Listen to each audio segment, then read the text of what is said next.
Hello and a lovely evening to you all. It's really wonderful to be back here again. We've taken a short break over the weekend away from Behind the Piano, but it's great to be back here again behind the piano. And tonight we're going to be sharing once again stories, inspirations, and just sharing some different thoughts and feelings from over the weekend with you guys. So thank you if you're watching this on the live stream, and if you're watching it a bit later in the comfort of your own hours, do enjoy that as well. But first of all, I'm going to jump across and say a very good evening to Peter. As I always do. Peter, how are you doing this evening? Haven't seen you all weekend. How's it going? It's been really grim without you, Richard. I've had to amuse myself for the whole time, which is kind of not good. Things are going well. I made flapjacks this afternoon and cauliflower cheese this morning. So I've had a pretty productive day. I've spent, good stuff. Fantastic. So been a nice day, apparently. I looked out the window. It has. It's been a lovely day, and I have to say that we're really lucky, obviously, where we live, in that we have access to the outside a bit more than most. But that said, I don't think that should be the message we're putting out. Clearly, the day has been awful, and you should also have stayed at home, which is the important message that I know that everybody wants you to know. And I have to say, I do agree, even though I can speak from a position of privilege. But Peter, on the flapjack subject, have you still got any left? I have. Do you want me to show you? Yeah, go on. That'd be great, because it's always nice to see what people have been up to over the weekend. I mean, it's interesting because we do only break for one evening during the week on the Saturday evening, but that actually in isolation is quite a long time. Oh wow, they look good. Let me look. There you are. I will. So what are the ingredients, Peter? Flapjack. You can order these direct off Peter John Cooper's YouTube channel. They will be free delivery, but there is an expiry date of just the next 24 hours, I believe. So, these won't last 24 hours, I can guarantee. So if you'd like Peter to make you some special flapjack, drop a comment and we'll send some out to you. Very easy to make. It is the easiest thing possible. Sorry, not polite to eat on camera, but I think you can get away with it, Peter. I think it's all right. Do you think so? My mum's not watching. Well, I was going to say, Peter, I know somebody else has been quite busy this weekend making some things. I was going to jump across to Stephanie very quickly and say hi, Stephanie, because Stephanie, you've been making you've been crocheting, I know, over the weekend. What have you made? Have you got an example? Little crochet rabbits. Oh. And what I'm going to do is I'm going to send a few out in Easter cards as a nice little surprise, because I found we've got some stamps. So I thought I'd send them out to people, friends and family, as a happy surprise, so they get an Easter bunny, because I can't give them chocolate. And then I thought I'd make a whole load more, and I'd do a big garland and put it over the mirror so it looks festive. Do you get Easter festive? I think so, yeah. I think it's really important that we do some Easter decorations this year, because it's going to be... I feel like Easter at the moment, because normally, the kids will have given me Easter cards, or they would have tried making a chocolate Easter egg and given it to me, and I'd be like, nice. So it's sort of, you missed out on that. So I thought, well, I've got to do something positive, and crochet bunnies, there they are. I think that's really that is really positive. I mean, Stephanie, the pattern for that, are you free to share it? Maybe we could we could photograph and pop it, link in the comments for people to follow. It's actually a free pattern. There's a Norwegian website called Yarn Studio, and these are all free patterns. What they literally do, the yarn is really cheap. I just use stuff I had in my wool basket, and because everyone has a wool basket, it is a free pattern. This company, they send out loads. They have loads and loads of everything's free, and the yarn's really cheap, so that it encourages people to make stuff. Brilliant. Well, in a moment, if you WhatsApp me the link, we'll put it on the comments for people to download it. So if people do want to get in and make stuff, that'd be great. I know that people are making rainbows and putting them in the windows, and I noticed on their website they've got patterns for crochet rainbows for people to hang up in their windows to cheer people up. Oh, fantastic! Well, maybe you could give that a go as well, because I know people have been putting bears in the windows as well, haven't they, to sort of cheer people up on their walks. Yeah, I put a cuddly devil. You did put a cuddly devil. I did put the Easter bunny as well, though. Maybe we can go and find the cuddly devil and show him, because well, in the spirit of sharing things, what I thought I'd do this evening is I thought I'd bring one of my sort of passions to the front. And this is something that I don't often get to talk about, but it does inspire me quite a lot, and that is the subject of art. Now, as an artist, and people know that I am useless at painting, but there are a few images that I quite like, and I thought I would share this with you this evening. So I don't know if Toby, we can bring up on the screen. I believe I've got a picture of this is a piece of art that Arthur in Prague will know very well. Now, this is a very weird painting. It's a piece by Salvador Dali, but Arthur knows very well exactly where I first saw this, and it was in a museum. It was in an art gallery in Bonn, in Germany. And the impressive thing about this is not just the way that it's put together and the different perspectives, which obviously Dali's very famous for, but it's also the scale of the painting. This painting is absolutely massive. It's about, I don't know the exact dimensions, but I know it must be 10 meters long, maybe, something like that. Arthur, are you there? Maybe I could quiz you, because you'll remember this painting very much. Yes, I do remember the. Can you hear me? Yeah, yeah, absolutely. I do remember the painting. Yeah, because there was a very naughty boy that I took to the art gallery. Yeah, and yeah. I'm surprised that you remember anything, to be honest. But obviously you took it in, so which is really cool. Yeah. So I feel vindicated now after all these years. Yeah. I mean, is there? Could you give us like your impression of how big this piece is? It was big. It was very big. I mean, yeah. I mean, you walked in. It's these paintings, these all these art things were lent from I think a gallery in Sweden, because we were in Germany in Bonn, and I thought I would take you to this wonderful cultural experience. And you remember that one? So that's pretty cool. But it was big, yeah. It is absolutely massive. Yeah, but it's not just the scale of it is one thing. It's absolutely huge. But I do always remember this, because the perspectives in the painting are absolutely incredible. I mean, to be able to paint at that scale is brilliant. But I've always loved Salvador Dali's paintings, and we actually went and saw an exhibition of his sketches. I don't know if you remember that, and I think that was in Italy that we went and saw that. Uh-huh. Do you remember that gallery? Well, I can't remember where it is now, but it rings a bell. We went to see something. Okay, I can't remember. Do you remember? I do, actually. Yeah, absolutely. I remember these pictures of horses that Dali sketched out.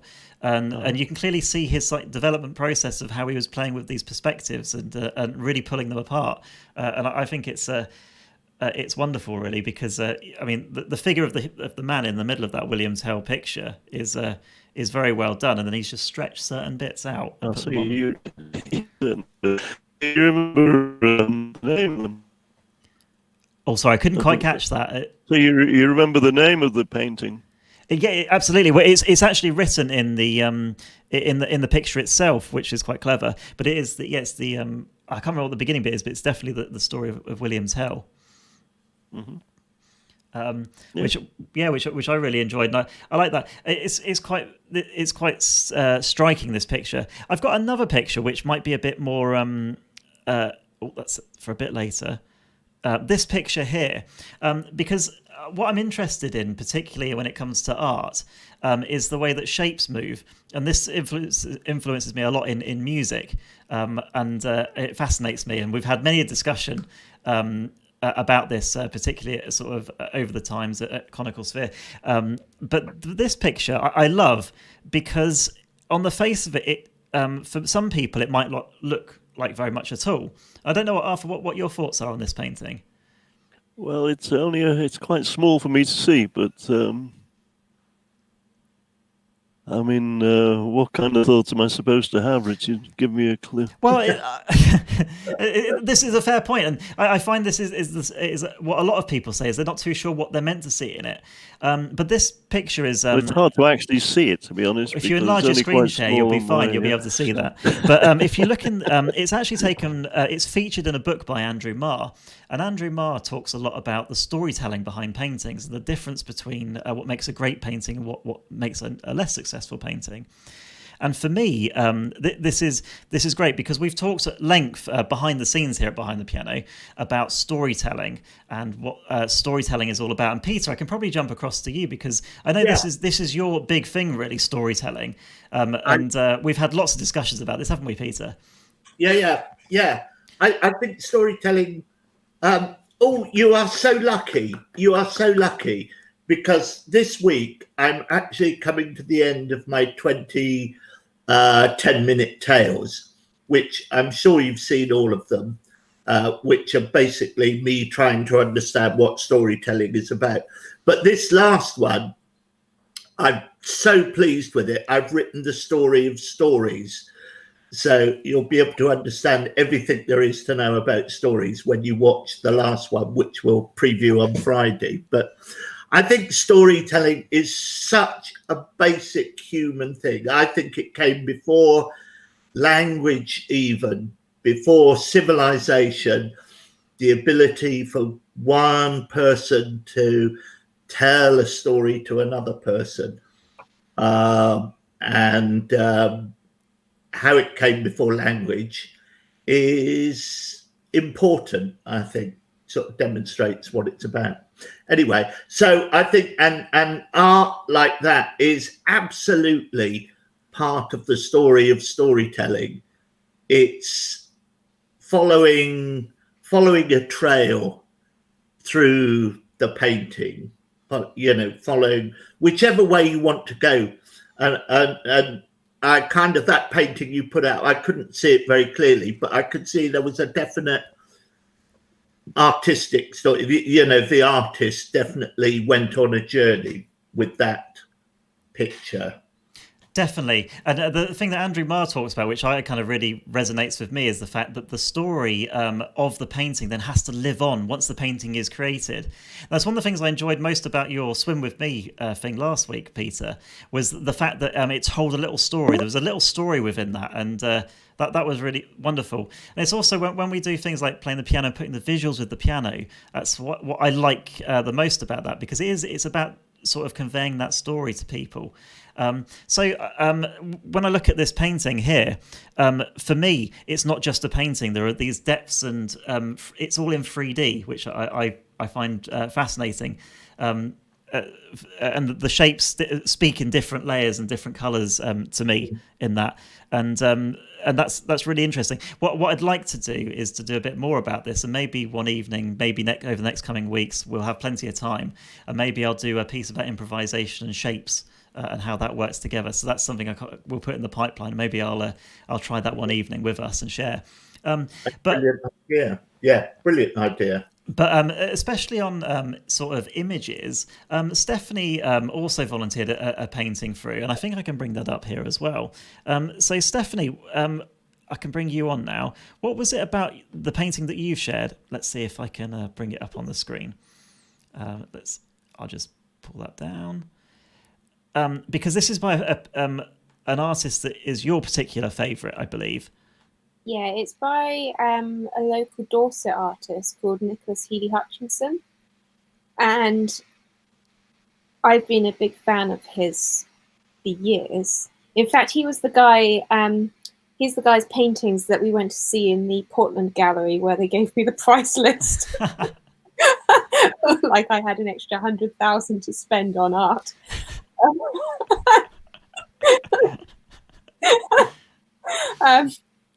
But what I love about his stuff is that it's local to us, and when you look at a painting of his, you instantly know where it is, and it's like he's just got the essence and the feel of those places. So that's such a typical Cranbourne Chase you, isn't it? It's those rolling Dorset hills and the chalk path.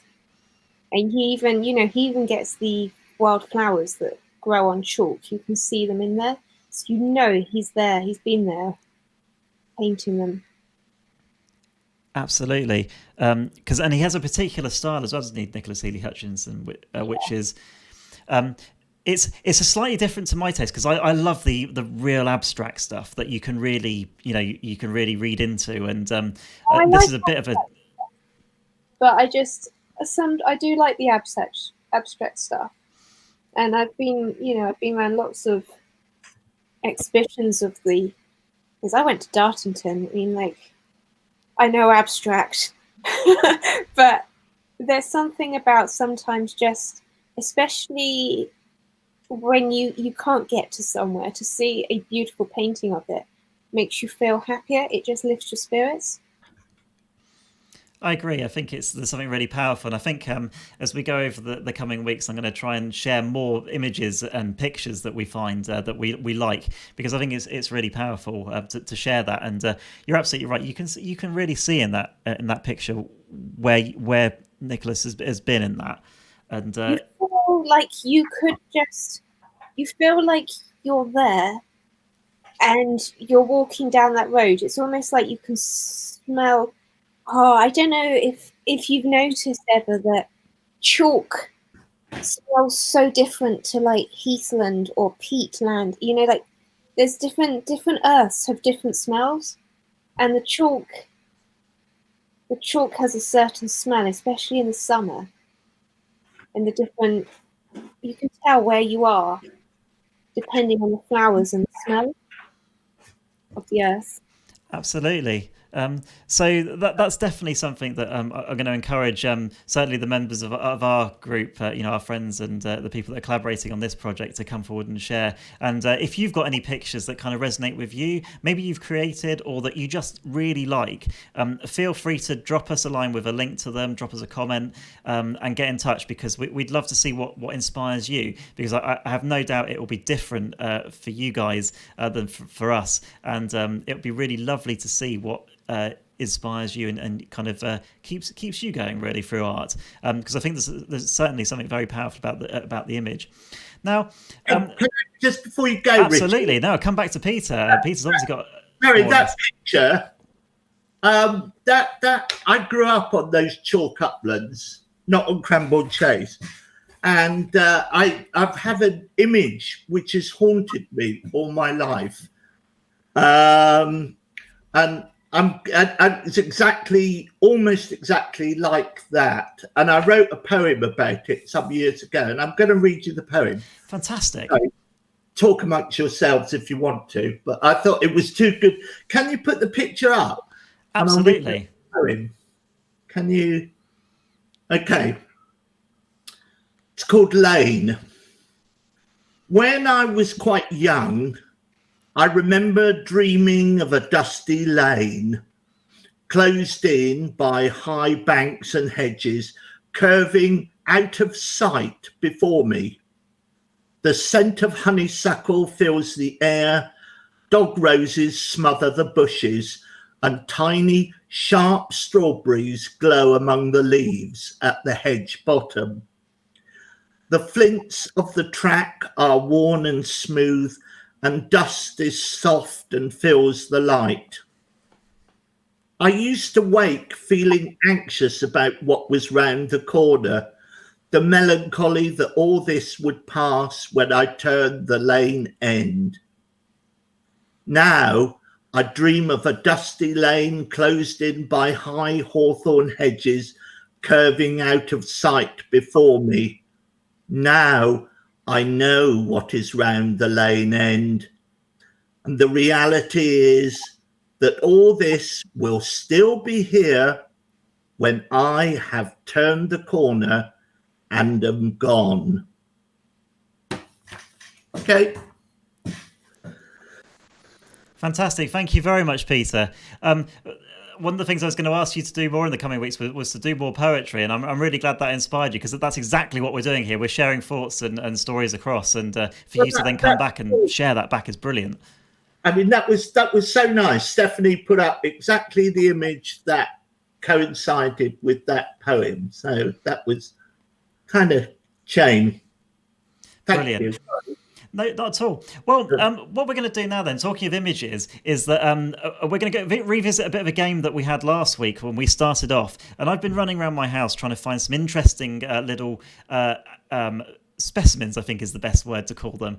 And I've taken 2 photos tonight, which I'm going to see if the green room can guess and find out what they are, because I think I'd like to do that. So this is we're going to return to the feature called Guess That Picture now.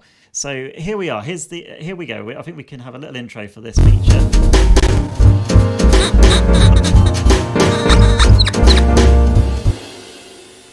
Brilliant. So like I said, the aim of this feature is that I've run around my house and I found a couple of what I think are quite interesting things that I hope none of the guests in the green room are going to get. And basically, I've taken a photo, I've zoomed right in on that photo, and I'm going to see at what point the guests that we've got in the green room can guess what that picture is. So you might be able to see, or you might not be able to see, what this picture is. This is the picture so far. What do you reckon that is? Now, Stephanie and Toby obviously know the house pretty well, actually. But do you reckon you know what that is? It's wooden. Oh, that's a good guess. It looks like one of my knitting needles, but Oh, it's no, I think it's a drum. It's a drum. Do you know what? A drum is a good guess actually, but it's not quite a drum. I'm gonna zoom out. You're definitely right with the texture there. we've got that in the house. It's a harp. A harp. No, again, that would have been a good guess, but I thought that might be a little bit too easy for Stephanie to get. And I can see that Toby's really, he's not too sure either, which is interesting because when I was practicing with this, he really didn't struggle last week. Paul, it's good evening to you. How are you doing? I'm fine, thank you. What do you think this picture might be?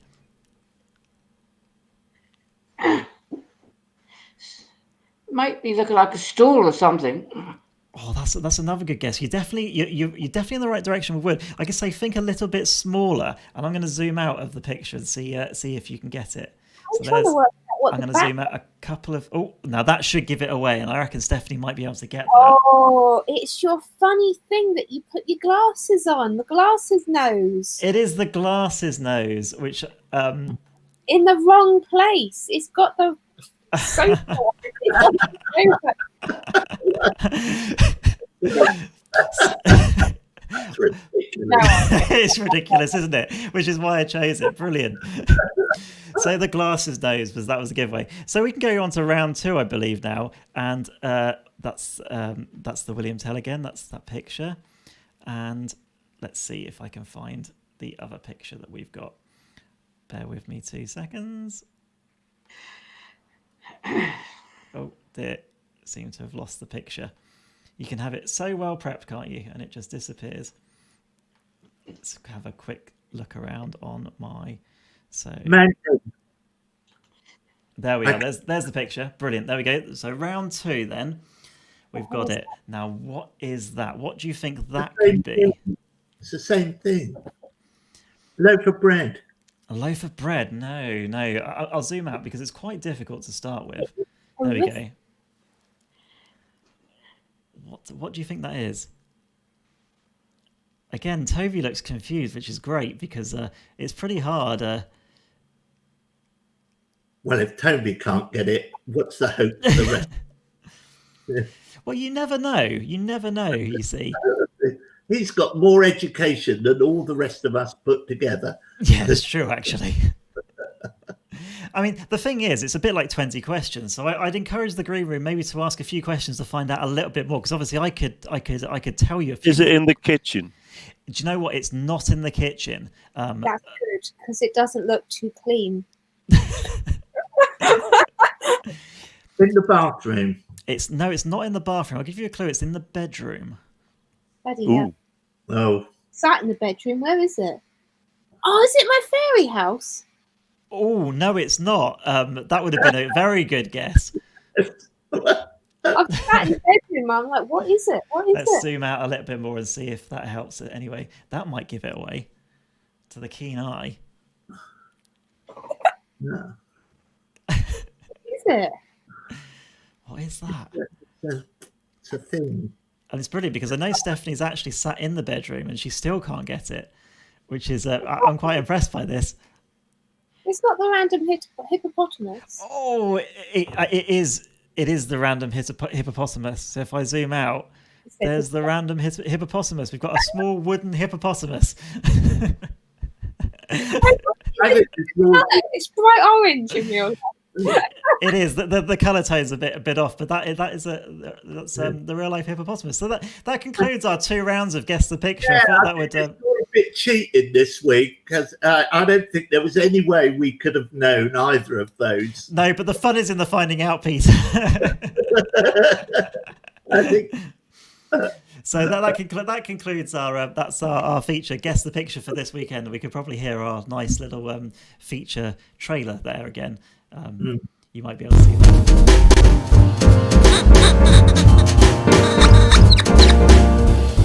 Brilliant. So once again, we've entertained you with a couple of very random things, and I've outfoxed Stephanie, who even lives in the house, and I'm quite proud of that. So I believe we've got another little game that we could play now. Paul very kindly last week started with some anagrams, and I think Paul, you've got some more for us tonight, have you? Yeah. Fantastic. What have you got for us, Paul? All right. So I can find the right one. Right. Would you be able to see that? Aha, yes, we can. So we've got an A, an H, a P, an S, an I, an E, an M, an H, and an R. Yeah. Is this a town or a place again? This is a county. Hampshire. Yeah, Hampshire. Oh, yes. Well done, Peter. Do you know what? I didn't get that at all. Well done. Points to Peter there. So Hampshire is the correct answer. I saw Shire in there and I just cut that out. Yes. Well done, Peter. Good work. A bit more successful on the anagrams than on the pictures. Yeah, but the words. And oh. So we've got an A, and D, an S, an L, an F, an O, an L, an I, a Y, a P, an R, and an O. What do you reckon that could be? Now, Paul, are the numbers are they anything to do with this? Just tell you how many letters there is. Ah, right. Okay. Any guesses there? So is this is another county or place or thoughts? This is a difficult one. He's not letting you out, giving you any clue. He's been tight-lipped about this one. Yeah. Well, we started off relatively easy, I feel, and now we're kind of ramping up the difficulty level. It's tricky. It's tricky. Let's put it this way. It's beginning of the month. The beginning of April Fool's Day. Oh, Yeah. Yeah, out of of it. course. Yeah, back of the net. Who got that? Was that Peter? You got that? Yeah. Oh, well done, Peter. So have we got another one, Paul, or is that it for this? We got the final one. This is another county next door to Dorset. Oh, I think I know that one. That one's Wiltshire. Oh, Yeah. I think Arthur in Prague's got that one. Fantastic. Wiltshire. Well There done, you guys. go. Well, so that means, Peter, you're this week's winner with on the anagram. So well done, fantastic. Give yourself a round of applause there. Brilliant. Victory lap for Peter. Now, Peter, I know you've been working really hard over the weekend, and I think we better revisit it, hadn't we? Because it's important, I think, to keep it going. Well, entirely up to you. I can save it till tomorrow, but We'll have a quick round. I think a little teaser of Lobster Ladder for you tonight, because I think it's important that we that we keep those lobsters going, and then as we build up the teams. So this week, I believe we've got a very special addition to the program, to the feature, because I was saying to Peter, I need to be able to see Peter and I need to be able to see the lobsters at the same time. So now this week, I think we've got Lobster Cam. And there they are You on see the any- starting line. Yeah, absolutely. Right. Okay. So over to you, Peter, then for another round of Lobster Ladder. Right. So, in light of previous rounds, I've gone for kids' questions really easy. Oh, now you're going to show us up now. Kind of, obviously, you weren't there with astronomy or animals or any of that. But I have. So first of all, I need to know what the teams are. Well, I Are mean, you red again? well, yeah, go on. We'll be red again. I'll be red. I think so- Who's yellow? Me, I'm yellow. Okay. Are you? It's staying in too much. Right. Peter, okay. do you want me to play or not? Right.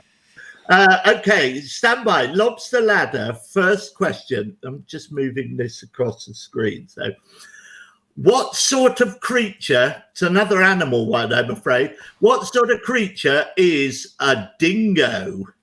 A dog? Dog. It's a wild dog. What dog? Wild dog. I mean, yes, wild dog. Whose team is Stephanie in? she's on. I think Red team. you're the red team. Brilliant. Yes. Well, I have to give that to the red team, although Arthur was slightly more accurate. But I'll give It's that. all right. Don't worry about it, Peter. Okay, right, here we go. Oh, here we go. Here's the lobster cam. This is much better. Look at that. You can really get in with that lobster action tonight. Except, oh, there it goes. That is CGI, is it?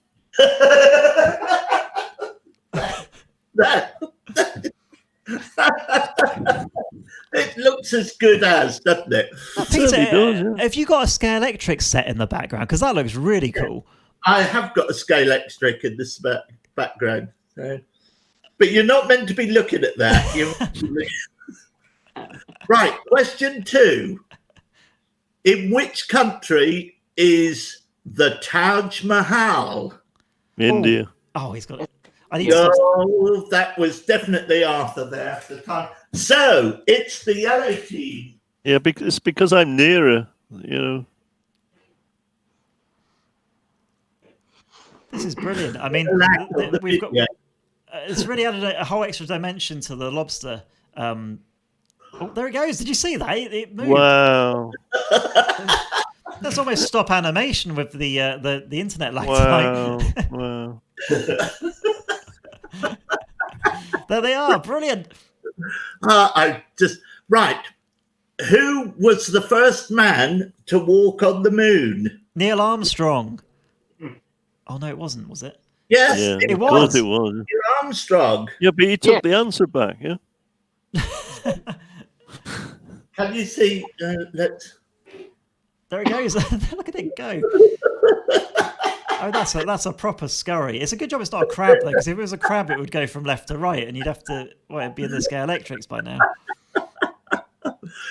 Right. Here's what. Now this is a real foxer, and I couldn't do this myself. Oh, great. But this is children's questions, easy variety. Okay. What are the names of Harry Potter's parents? Ooh. Oh, Do you know that, Paul? no. You don't? Oh, I thought you did.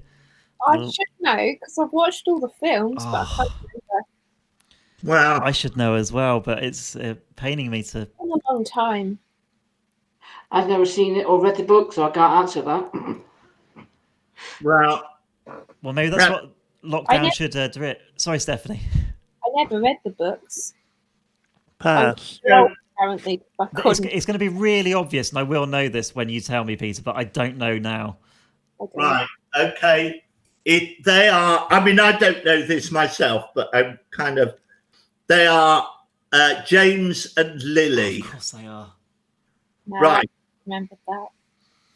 Okay. Geography. Don't forget, this is children's questions easy. Peter, we haven't forgotten, trust me. It's in the back of my head the whole time. It's not actually possible to get questions any easier than these. Right. Sure on that. What are the 4 oceans called? The 4 oceans on Earth. What are they called? Are they the Pacific, the Pacific, the Atlantic?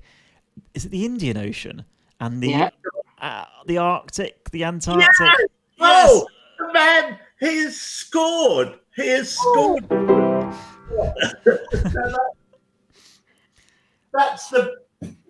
Oh, the Red Lobster wins. The Oh, you're Red joking! Brilliant! That's the first time.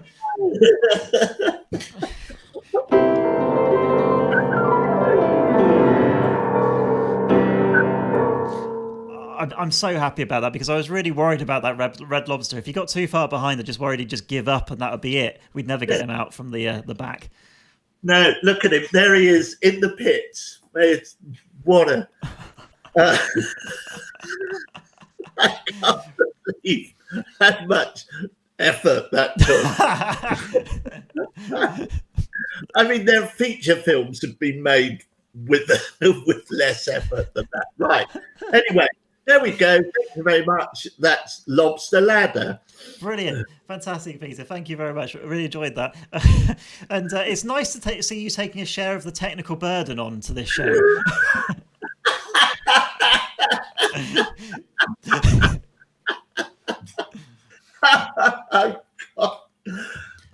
Yes. New strings next week, perhaps. I still think green screen out the bottom would be that would really make for a proper show. Don't push it, Richard. Well, I've got a lobster cam. Is oh, amazing. Well, I mean, it's probably almost all we've got time for this evening. We're almost coming to the end of our stream. But what I thought I'd do for the end of tonight's stream was just to really play some piano music, relax into the rest of Sunday evening. And I've got some drone shots that I took last week going into just after sunset, actually. And the aim was to use them for our set on Friday. We did do that, but I thought actually I really enjoyed them. I really liked the images, so I thought I would use them again tonight for a bit of a reflection time, a bit of a chill out in the evening. So this is Paul Harbour just after sundown on, I think it was Thursday night, and I thought I'd play some music to go with those images.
So all that really remains me to do is to say thank you, a huge thank you to everybody in the green room tonight. Really enjoyed that. Thank you for sharing those thoughts. Thank you for the anagrams, Paul. Thank you for Lobster Ladder, Peter, and for those insights and that poetry tonight. Let's hear some more from you over the next coming weeks. That'd be fantastic. Lovely to catch up with Stephanie and see what she's been creating over the week. And thank you once again, of course, to Toby, our producer. There the lobsters are. So a very good night from me. A very good night to you guys in the green room. Much appreciated. So if you have enjoyed tonight and you'd like to sort of share your thoughts, your images, your stories with us, that'd be much appreciated. Do send them in, drop us a comment, send us a DM, or do obviously subscribe to the channel, and we'll be updating you as we go through the week. We'll be back here again tomorrow night at 6:30, I believe it is, and we'll be live streaming again 6:30 every evening until Thursday, and then on Friday, on Good Friday coming, we'll be doing another very special evening performance for you. So thank you very much for watching, and look forward to seeing you soon. Cheers.